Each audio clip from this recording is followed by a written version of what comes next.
আজকে আমরা দেখতে যাচ্ছি আমাদের ক্লাস 10-এর জিওগ্রাফির আরেকটি চ্যাপ্টার, সেটি হচ্ছে বর্জ্য ব্যবস্থাপনা বা ওয়েস্ট ম্যানেজমেন্ট।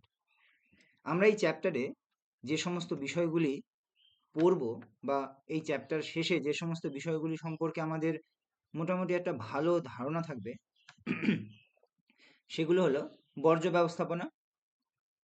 এখানে বর্জ্য কাকে বলে সেটা জানতে পারবো। বিভিন্ন প্রকারের বর্জ্যের প্রকারভেদ, যেমন কঠিন বর্জ্য, তরল বর্জ্য বা গ্যাসীয় বর্জ্য সম্পর্কে জানতে পারবো। বিষাক্ত বর্জ্য, বিষহীন বর্জ্য সম্পর্কেও জানতে পারবো। বর্জ্যের উৎস, সেগুলো সম্পর্কে জানতে পারবো। বর্জ্যের উৎস সম্পর্কে জানতে পারবো। গৃহস্থালী বর্জ্য, শিল্প বর্জ্য, কৃষিজ বর্জ্য সম্পর্কে জানতে পারবো। জানতে পারবো পরিবেশের উপর বর্জ্যের প্রভাব, যেমন জল দূষণ, বায়ু দূষণ, মাটি দূষণ, এগুলো সম্পর্কে জানতে পারবো। বর্জ্য ব্যবস্থাপনার ধারণা সম্পর্কে জানতে পারবো। বর্জ্যের পরিমাণগত হ্রাস কিভাবে হয় সেগুলো সম্পর্কে জানতে পারবো। বর্জ্যের ব্যবহার, পুনর্নবীকরণ, পুনরুদ্ধার, প্রত্যাখ্যান সম্পর্কে জানতে পারবো। এর সাথে সাথে আমরা জানতে পারবো বর্জ্য ব্যবস্থাপনার প্রয়োজনীয়তা কি, সেটাও জানতে পারবো আমরা। এছাড়া জানতে পারবো বর্জ্য ব্যবস্থাপনায় শিক্ষার্থীর কি ভূমিকা রয়েছে। ভাগীরথী হুগলি নদীর উপর বর্জ্যের প্রভাব জানতে পারবো এবং এর প্রতিকার সম্পর্কে আমরা বেশ কিছু তথ্য জানতে পারবো। চলো তবে শুরু করা যাক।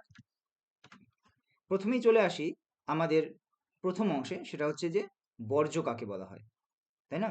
বর্জ্যের ধারণা বা বর্জ্য কাকে বলা হয়। দেখো, বর্জ্য বলতে সেই সমস্ত জিনিসকে বলা হয় যেগুলো আমাদের ব্যবহারের অনুপযোগী বা আমরা বর্তমানে ব্যবহার করছি না, সেটাই আমাদের কাছে বর্জ্য। তোমরা ধরো চকলেট খেলে, এবার চকলেটের যে খোসাটা তোমরা ফেলে দিলে বা ওর যে প্লাস্টিকটা তোমরা ফেলে দিলে, সেটা তাহলে তোমার কাজে লাগছে না, তাহলে সেটাই তোমার কাছে বর্জ্য। দেখো, এখানে একটা সংজ্ঞা দেওয়া রয়েছে।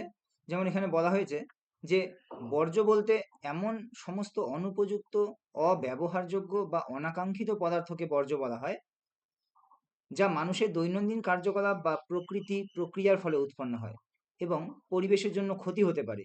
এটি কঠিন হতে পারে, তরল হতে পারে বা গ্যাসীয় অবস্থায় থাকতে পারে। তাহলে তাকেই বর্জ্য বলছে।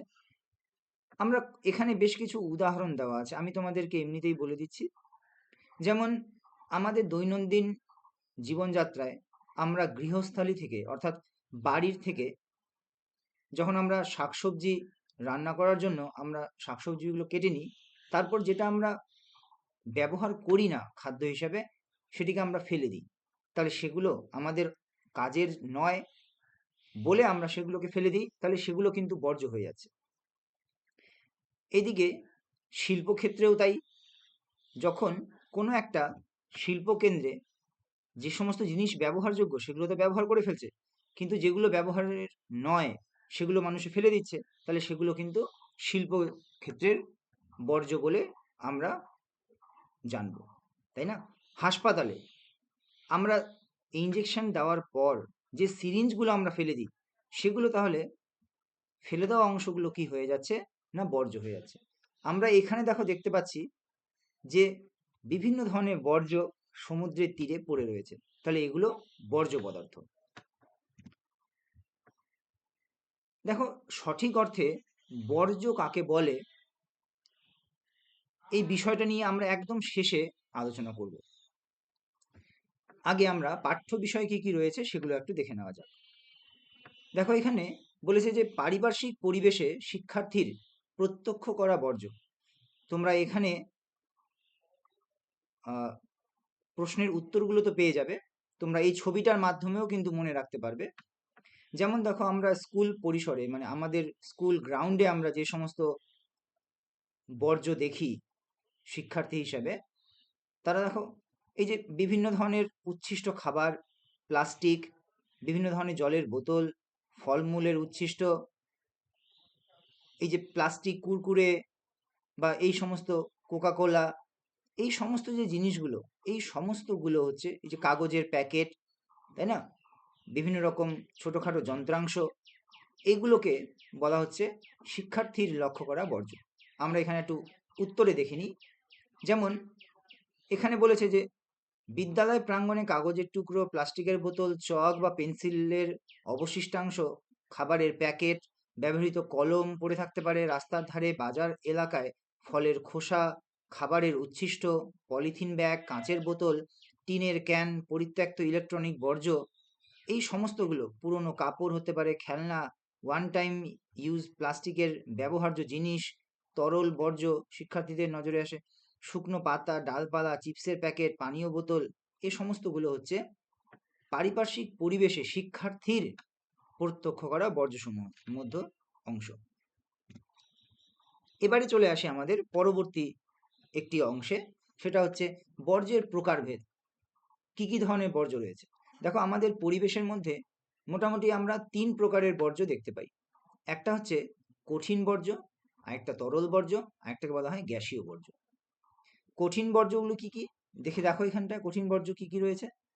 দেখো, কঠিন বর্জ্যের মধ্যে রয়েছে, যেটাকে সলিড ওয়েস্ট বলছে, কঠিন বর্জ্যের মধ্যে রয়েছে যেমন কাগজ, প্লাস্টিক, কাঁচের বোতল, ইলেকট্রনিক বর্জ্য, প্যাকেজিং এর সামগ্রী, খড় বা গাছের পাতা, ফসলের অবশিষ্টাংশ, এগুলি হচ্ছে কঠিন বর্জ্য।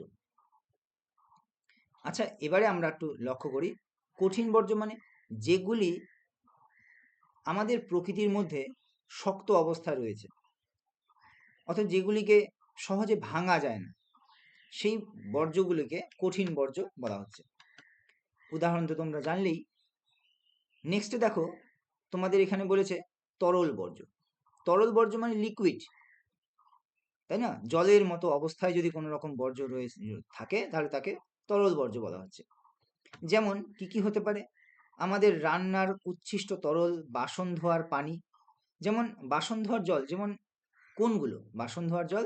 যেমন আমরা বাসন মানে রান্নাঘরে যখন থালা বাসন মাজি, তারপর ওই মাজার সময় আমরা বিভিন্ন ধরনের সাবান ব্যবহার করি, তাই না? সার্ফ ব্যবহার করি থালা বাসন মাজার জন্য। তখন কিন্তু এই থালা বাসনের যে থালা বাসন মাজার পর যে সাবানজাত যে জল, সেই জলটা তো আমাদের রান্নাঘর থেকে ধীরে ধীরে পাইপের মাধ্যমে ড্রেন থেকে, হাই ড্রেন থেকে নদীতে গিয়ে মেশে। তাহলে এই যে জলটা, এটা কিন্তু একটা লিকুইড ওয়েস্ট বা তরল বর্জ্য হিসাবেই বিবেচিত হয়। এরপরে চলে আসি আমরা রাসায়নিক রাসায়নিক দ্রবণ, তেল জাতীয় পদার্থ, তাই না?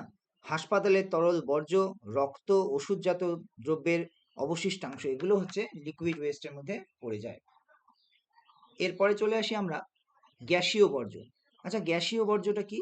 না, পরিবেশের মধ্যে মিশে থাকে।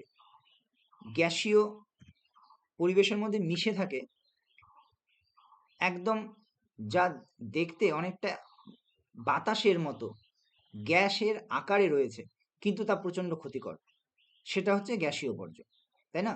যেমন তোমরা একটু উদাহরণ দেখলে পরেই বুঝতে পারবে। যেমন এখানে যানবাহনের ধোঁয়া, কার্বন মনোঅক্সাইড, নাইট্রাস অক্সাইড, এগুলো। এছাড়া শিল্প কারখানা থেকে নির্গত ধোঁয়া, যেমন সালফার ডাইঅক্সাইড, কার্বন ডাইঅক্সাইড, কৃষিজ বর্জ্য, গবাদি পশুর থেকে মিথেন গ্যাস নির্গমন, কীটনাশকের বাষ্প, এই সমস্তগুলো কিন্তু গ্যাসীয় বর্জ্যের অংশ। তাহলে তোমরা এখনো অবধি জানতে পারলে কঠিন বর্জ্য কাকে বলে, তরল বর্জ্য কাকে বলে, গ্যাসীয় বর্জ্য কাকে বলে, এবং সেই সাথে সাথে জানতে পারলে কিছু উদাহরণ, তাই না? চলো, এবারে যাওয়া যাক পরের স্লাইডে। এখানে ছবির মাধ্যমে তোমাদের বুঝিয়ে দেওয়া হয়েছে যে কঠিন বর্জ্য কাকে বলে, তরল বর্জ্য কাকে বলে এবং গ্যাসীয় বর্জ্য কাকে বলে। দেখে নাও যে কঠিন বর্জ্য আমরা একটু আগেই পড়লাম, যে গৃহস্থালী থেকে, শিল্প থেকে যে সমস্ত বা আমাদের পরিবেশের থেকে যে সমস্ত উপাদান কঠিন অবস্থায় রয়েছে এবং যা আমাদের কাজের অনুপযোগী, সেগুলোকে বলা হয় কঠিন বর্জ্য। তরল বর্জ্য, দেখো ইন্ডাস্ট্রি থেকে, শিল্প কারখানা থেকে যে দূষিত জলটা বাইরে বেরিয়ে আসছে, সেটা হচ্ছে কি লিকুইড ওয়েস্ট বা তরল বর্জ্য, যেগুলো তরল আকারে রয়েছে। গ্যাসীয় বর্জ্য, যেমন কলকারখানা থেকে ধোঁয়া বের হচ্ছে, তাহলে এই সমস্ত গুলো গাড়ি থেকে কার্বন ডাইঅক্সাইড, কার্বন মনোঅক্সাইড, এগুলো বেরিয়ে আসছে, তাহলে এগুলো হচ্ছে কি গ্যাসীয় বর্জ্য। ছবির মাধ্যমে তোমরা আরো সুন্দরভাবে বুঝতে পারলে নিশ্চয়ই। চলো নেক্সট চলে আসি পরের অংশে, সেটা হচ্ছে টক্সিক ওয়েস্ট বা বিষাক্তহীন বর্জ্য, নন টক্সিক ওয়েস্ট। দেখো কিছু কিছু বর্জ্য রয়েছে যেগুলো খুব ক্ষতিকারক, কিছু বর্জ্য রয়েছে যেগুলো পরিবেশের জন্য খুব একটা ক্ষতিকারক নয়। যে সমস্ত বর্জ্য শরীরে বা মানুষের বা প্রাণীর বা জীবকুলের ক্ষতির কারণ হয়ে দাঁড়াতে পারে, বিষক্রিয়ার মতো ঘটনা ঘটতে পারে, তাহলে সেই সমস্ত বর্জ্যগুলোকে বলা হয় বিষাক্ত বর্জ্য। আর যেগুলো ব্যবহার করলে, যেগুলো পরিবেশে থাকলে পরে খুব একটা পরিবেশের ক্ষতি করে না, সেগুলোকে বলা হয় বিষহীন বর্জ্য। ঠিক আছে, চলো উদাহরণগুলো দেখলেই তোমরা বুঝতে পারবে। যেমন এখানে বলেছে যে শিল্প বর্জ্য, শিল্পর থেকে যে সমস্ত বর্জ্য বেরিয়ে আসে, যেমন ভারী ধাতু, সীসা, পারদ, ক্যাডমিয়াম যুক্ত রাসায়নিক বর্জ্য। হাসপাতালের বর্জ্য, যেমন ব্যবহৃত সিরিঞ্জ, ওষুধের আবর্জনা, জীবাণুযুক্ত পদার্থ এগুলো। কীটনাশক, কৃষিজাত বর্জ্য, যেমন রাসায়নিক সার, কীটনাশকের অবশিষ্টাংশ এগুলো। ইলেকট্রনিক বর্জ্য, যেমন পুরনো ব্যাটারি, কম্পিউটার চিপ, মোবাইলের সার্কিট বোর্ড, এগুলো হচ্ছে বিষাক্ত বর্জ্যের অংশ। নেক্সটে চলে আসছি বিষহীন বর্জ্য। তাহলে বিষহীন বর্জ্য কোনগুলো? বিষহীন বর্জ্য হচ্ছে, যেমন ধরো আমাদের বাড়ির থেকে যে সমস্ত উপাদানগুলো গিয়ে মেশে, সেগুলো কি না, যেমন খাবারের উচ্ছিষ্ট, ফল সবজির খোসা, কাগজ, তাই না? কৃষিজ বর্জ্য, যেমন খড়, শুকনো পাতা, ফসল কাটার পর অবশিষ্টাংশ।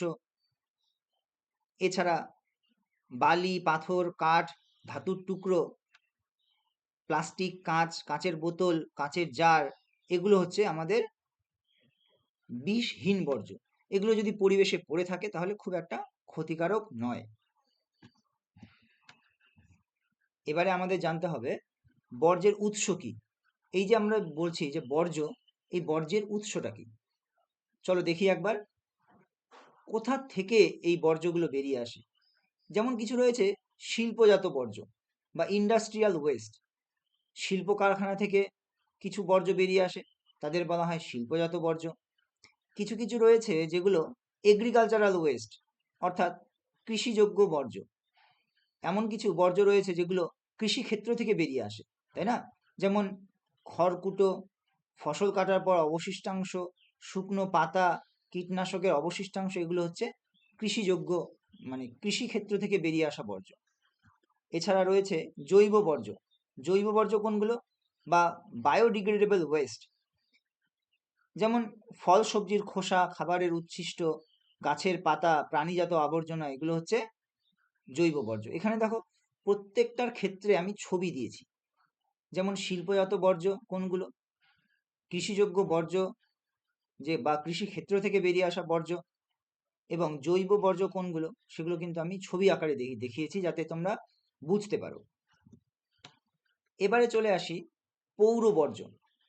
পৌর বর্জ্য কোনগুলো না, আমাদের শহরাঞ্চলে অর্থাৎ পৌর এলাকাগুলিতে যে সমস্ত বর্জ্য আমরা দেখতে পাই, যেমন এখানে দেখো বলা আছে প্লাস্টিক, কাগজ, কাঁচের বোতল, খাদ্য ও গৃহস্থালির আবর্জনা, এগুলো হচ্ছে পৌর বর্জ্য, তাই না? এগুলো হচ্ছে পৌর বর্জ্য, এগুলো হচ্ছে পৌর বর্জ্য। এরপর চলে আসি আমরা চিকিৎসা চিকিৎসা সংক্রান্ত বর্জ্য বা মেডিকেল ওয়েস্ট। এগুলো কি না, হাসপাতাল, ক্লিনিক, গবেষণাগার থেকে উৎপন্ন বর্জ্য যা সংক্রামক ও ক্ষতিকর হতে পারে, সেগুলো হচ্ছে চিকিৎসা সংক্রান্ত বর্জ্য বা মেডিকেল ওয়েস্ট, তাই না? যেমন দেখো এখানে সিরিঞ্জ, কাঁচের বোতল, তাই না, বিভিন্ন ধরনের ব্লেড হতে পারে, গ্লাভস হতে পারে, অ্যাপ্রন হতে পারে, এগুলো হচ্ছে চিকিৎসা সংক্রান্ত বর্জ্য। এরপর রয়েছে তেজস্ক্রিয় বর্জ্য। তেজস্ক্রিয় বর্জ্য কি, দেখো এর সিম্বলটা একটু দেখে রেখো, এই সিম্বলটা কিন্তু ইম্পর্টেন্ট। এই সিম্বলটা হচ্ছে তেজস্ক্রিয়তার সিম্বল। যেমন পারমাণবিক পারমাণবিক বিদ্যুৎ কেন্দ্রগুলি থেকে, গবেষণা প্রতিষ্ঠান বা চিকিৎসায় ব্যবহৃত তেজস্ক্রিয় পদার্থ থেকে যে সমস্ত বর্জ্য উৎপন্ন হয়, যেমন ব্যবহৃত ইউরেনিয়াম, এক্স রে মেশিনের বর্জ্য, পরমাণু বিদ্যুৎ কেন্দ্রের যে অবশিষ্টাংশ, সেগুলো হচ্ছে তেজস্ক্রিয় বর্জ্য। এবং শেষে রয়েছে ই ওয়েস্ট, এটা কিন্তু খুব ইম্পর্টেন্ট তোমাদের টিকা হিসাবে পরীক্ষায় আসতে পারে, ছোট প্রশ্ন হিসাবে আসতে পারে। একটু বলে নিই, ভালো করে বুঝে নাও। যে পুরনো যে সমস্ত ইলেকট্রনিক সামগ্রী রয়েছে যেগুলো আমরা আর ব্যবহার করছি না, যেমন ধরো তোমার computer, mobile, battery, circuit board, television, এই সমস্ত ইকুইপমেন্ট যেগুলো তোমরা আজকে ব্যবহার করছো কিন্তু ভবিষ্যতে ব্যবহার করবে না, নষ্ট হয়ে গেছে, তখন আমরা কি করি? সেগুলোকে ফেলে দিই। সেগুলো যখন এই যে মাদারবোর্ড, কম্পিউটার, ল্যাপটপ, মোবাইলের বিভিন্ন অংশ যখন আমরা ফেলে দিই, যখন আমরা ব্যবহার করি না, সেগুলো কিন্তু ই ওয়েস্ট বা ইলেকট্রনিক ওয়েস্ট হিসাবে আমাদের পরিবেশকে দূষিত করে। তাহলে তাদেরকে বলা হয় ই ওয়েস্ট বা ইলেকট্রনিক ওয়েস্ট। এবারে যে বিষয়টি আমরা আলোচনা করব সেটি হচ্ছে বর্জ্য ব্যবস্থাপনার পদ্ধতি। ভিডিওটা একটু লম্বা হয়ে যাচ্ছে, আমি ওর জন্য এখানেই ভিডিওটাকে শেষ করছি এবং পরের অংশে আমরা বর্জ্য ব্যবস্থাপনার পদ্ধতিগুলির সাথে সাথে অন্যান্য বিষয়গুলিকে আলোচনা করছি। তো তোমরা পরের ভিডিওর জন্য অপেক্ষা করো।